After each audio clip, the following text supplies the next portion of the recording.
What's good, my fellow creators? Today, I want to do a little segment on Neville Goddard's work. Now, if this is a subject of interest to you, please stay tuned till the end of this piece of content. Now, without further ado, let's get into it.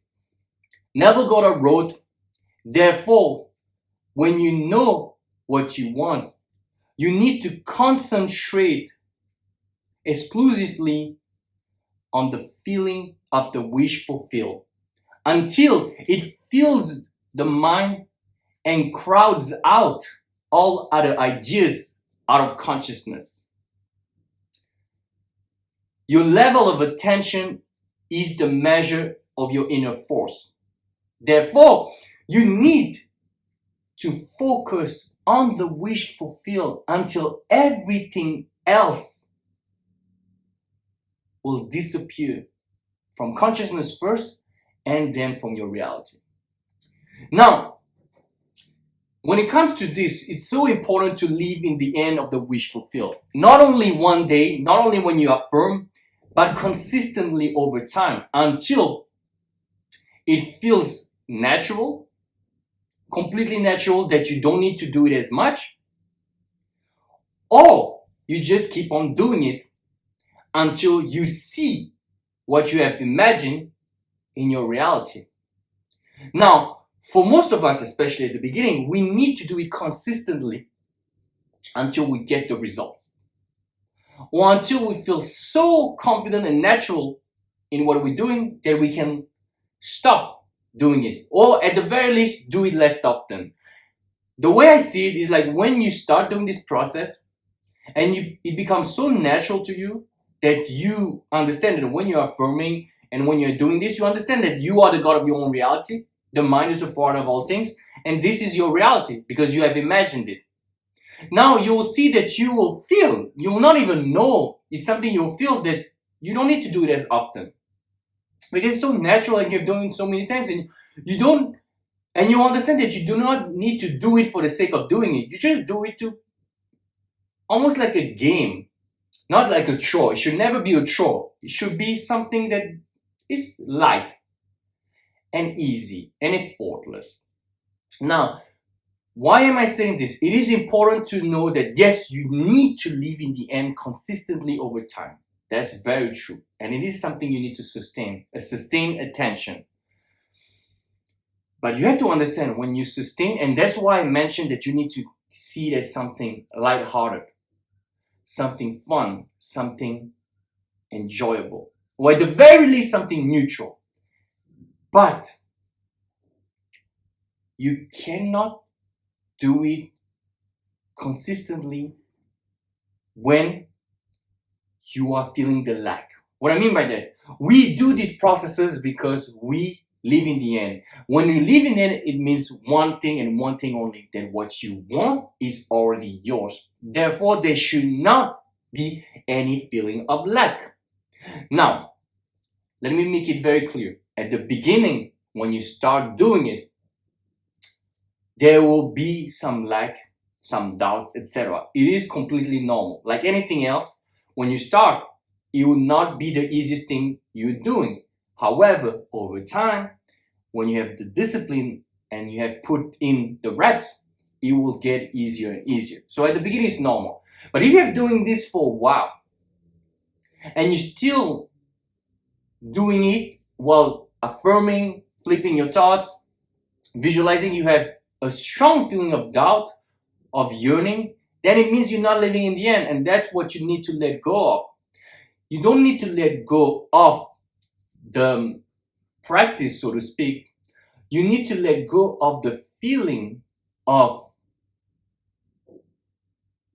lack. So let's say you have a desire for a specific person. Let's use a specific person as an example. And every time you affirm, you not only don't believe it, but you feel the lack as well. So maybe instead of doing an affirmation, you should do something else. I recommend letting go. Because oftentimes, that's why manifestation is such an amazing process, because oftentimes we have such an intense yearning that the manifestation and the affirmations are not enough to calm the intensity of the feeling of desire. Why? Because there's something more to it. So I'm gonna refer you to the letting go technique and some of my videos, and you can check other content creators on YouTube or writers or whatever. Meditation is a great example of how you can deal with it. What you have to understand is some desires are so intense that we need to kind of take a break and look more deeply into these desires, because it's not normal to have a desire that is so intense that you cannot even live in the end. It means that you are being too attached to this desire and to this outcome.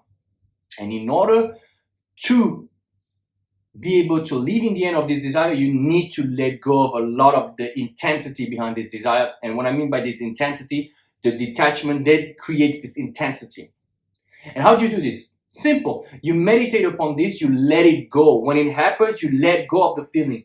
Now, I'm not going to get into the details because this is supposed to be a short segment, but I've done many videos, podcasts on this topic, letting go technique and meditation, letting go of the desire, more specifically. So you will see, and you don't need to understand why. This is not a therapy. You don't understand it to understand why. Yes, it can help you to understand why you are so attached to this outcome. It could be a variety of reasons, numerous reasons. It doesn't matter why. You just want to let it go. The rest is just intellectual masturbation. You just want to let it go. Let go of the intensity. Oftentimes, even I would say that knowing the why and speculating as to why will only bring more and more intensity, and that's not what you want. What you want is simply to detach and let go of this intense desire. So you'll be able to live in the end. And oftentimes, we need to face the fear of not getting this desire. You know what? Because once you let go of this fear, and by letting go, I mean like, okay, what happens if I don't get it? If you can look at this desire and say to yourself, it's okay if I don't get it. And that's not something you need to do all the time, but this is the letting go process. It's like if you look at it and you're completely okay, what I mean by that is you do not need to be happy. You will let go automatically of the attachment. Now, it doesn't mean that you will not be attached at all. It means the intensity will decrease very, very, very much. Then, after, you know what? Once you have let go and this fear and this attachment is not so strong, it will be so much easier for you to live in the end. Now, you can go back to the affirmation. Because when you do the affirmation, you can feel like, okay, that's actually what is happening, you know what I mean? Because your ego is not so attached to the outcome anymore. You can actually feel that you actually have it in your imagination first, then in real life. So remember this. I'm going to stop right now because I think I've said enough. And if you have any questions, please let me know. I'm Sebastian. I'm a mindset motivation and manifestation coach. If you want to know more, please check in the description box below. Thank you so much for listening. Please like, share, and subscribe. I'll see you very soon.